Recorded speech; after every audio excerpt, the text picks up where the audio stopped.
Hello everyone. सो आज मैंने सीखा अबाउट दीक्षा प्लेटफॉर्म। दीक्षा एक नेशनल प्लेटफॉर्म है जिसे एनसीईआरटी ने शुरुआत की थी। It's an initiative of NCERT under the guidance of ministry of education government of India, launched in 2017 by our honorable Vice President Mr. M. Venkaiah Naidu. So the acronym like Diksha, it's an acronym is DIKSHA, दीक्षा। दीक्षा एक Hindi word आपने सुना होगा, महापुरुष जो लेते थे दीक्षा दी जाती थी, दीक्षा दी जाती थी, बेसिकली ज्ञान लेना देना। Okay, so the full form of Diksha is digital infrastructure for knowledge sharing. Okay, very easy, like it's a platform where you can get a lot of content, lot of videos. Focus areas of Diksha is like कुछ कुछ चीज़ों पे ध्यान दिया गया है दीक्षा के platform पे, from like foundation level to secondary education पे ध्यान दिया गया है।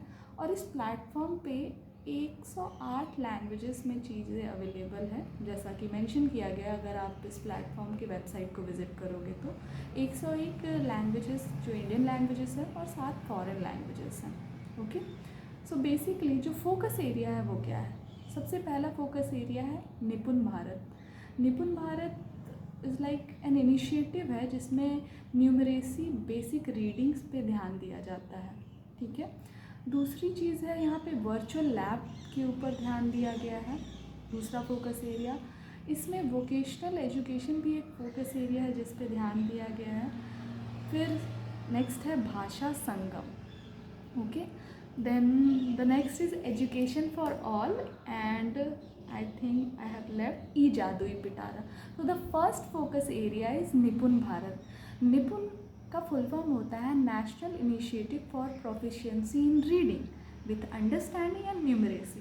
मतलब हम अभी भी लाइक अगर देखते हैं कि बहुत लोग रीडिंग राइटिंग करना नहीं जानते हैं, तो इस फोकस एरिया पे उस पर ध्यान दिया जाएगा कि वो रीडिंग राइटिंग और बेसिक न्यूमरेसी का अंडरस्टैंडिंग होना चाहिए। ठीक है, दूसरा फोकस एरिया हुआ हमारा भाषा संगम।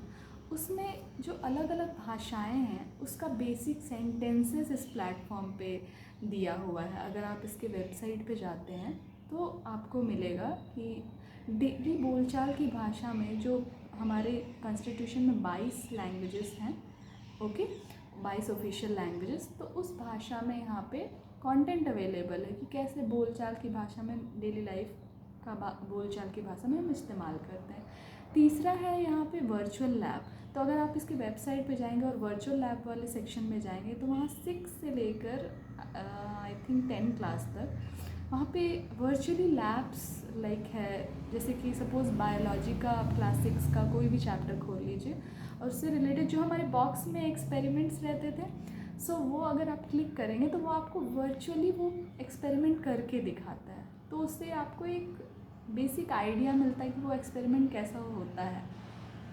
उसके बाद यहाँ पे है ई-जादुई पिटारा। ई-जादुई पिटारा में आई थिंक डिफरेंट अल्फ़ाबेट्स के बारे में I forgotten about it, I should have to go through about it. Then education for all, कि सबका शिक्षा हो, उस फोकस एरिया पे ध्यान दिया गया कि सबके लिए एजुकेशन अवेलेबल हो, क्योंकि आजकल सबके पास स्मार्टफोन है। तो एटलीस्ट अगर कोई स्कूल नहीं जा पा रहा तो इस प्लेटफॉर्म के द्वारा वो कुछ तो ज्ञान ले सकता है। फिर है वर्चुअल लैब जिसके बारे में बता दिया मैंने, एंड वोकेशनल एजुकेशन की जिक्र किया गया। वोकेशनल मीन्स स्किल डेवलपमेंट पे भी ध्यान दिया गया। अगर आप इस प्लेटफॉर्म पे जाओगे तो डिफरेंट स्किल्स लाइक ITI वगैरह उससे रिलेटेड कंटेंट भी इसमें अवेलेबल है। तो बेसिकली दीक्षा एक ऑनलाइन प्लेटफॉर्म है जो कि 2017 में शुरू हुआ। तो अभी भी इसमें बहुत सारे अपडेटेशन होने चाहिए, मतलब अपडेट होना बाकी है।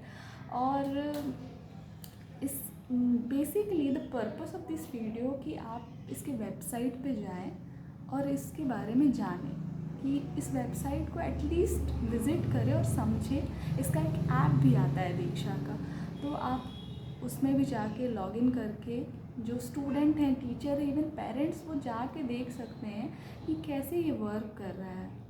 अभी भी बहुत सारे एरियाज़ में काम मतलब कंटेंट डाला जा रहा है, so you can go through it. बहुत सारे कंटेंट, सारे एनसीईआरटी के बुक्स अवेलेबल है, तो आप अवेल कर सकते हैं। this much information I have right now, or the basic purpose is you should visit the Diksha website and learn about it, at least go through it.